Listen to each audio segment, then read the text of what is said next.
from even just a few years ago to where it is now, it's vastly different. Got it. And from your role at Understory Digital Asset Fund, what have you seen during that time in terms of the importance of compliance in the digital asset space? Look, as far as if you're creating a fund and, you're taking on investors, or you have a company and maybe you're selling some of your equity and you want to do that with a digital token, or you want to, buy and sell on behalf of other people, regulation and the SEC really, really takes, notice if you're taking someone's money and you are doing something with it, not necessarily on their behalf, but really and your sole discretion, I think this is the right move. The SEC really scrutinizes that a lot. And, it's really important that, all the I's are dotted, all the T's are crossed. You get all of your filings if you have to file with the SEC, and, what all the state filings, what we call blue sky filings. You need to make sure that all those are done properly. And you need to make sure that in your PPM is the main thing is disclosure, right? That here's what I'm going to do.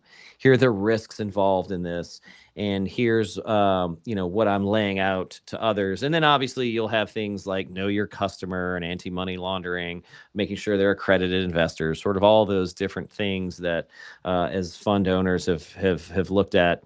How important it is to have not only a sort of standard operating procedure for, hey, we've got a new investor, what do we do to, hey, we're going to create this sort of new idea, or we're going to invest in this new product that's just come out.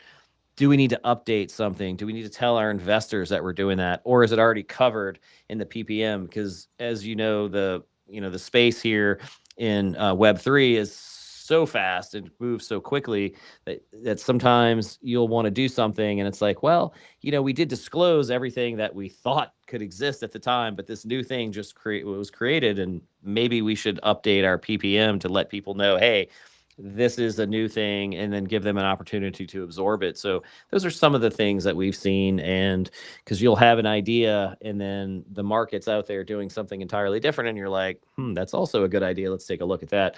So I think that's really important, to make sure that whoever handles your compliance is up to date on what's going on, all the new changes, plus all the new possibilities out there. And really the main sort of thing is communication, making sure that the team that's handling compliance is also talking to the operations team, who are actually doing the thing, whether it's creating the company or running the company, buying and selling on their behalf if it's a fund. So you really want to make sure that those two things are communicated and that everyone's up to date, so that your compliance runs seamlessly. And I think those are some really important aspects to keep in mind for that.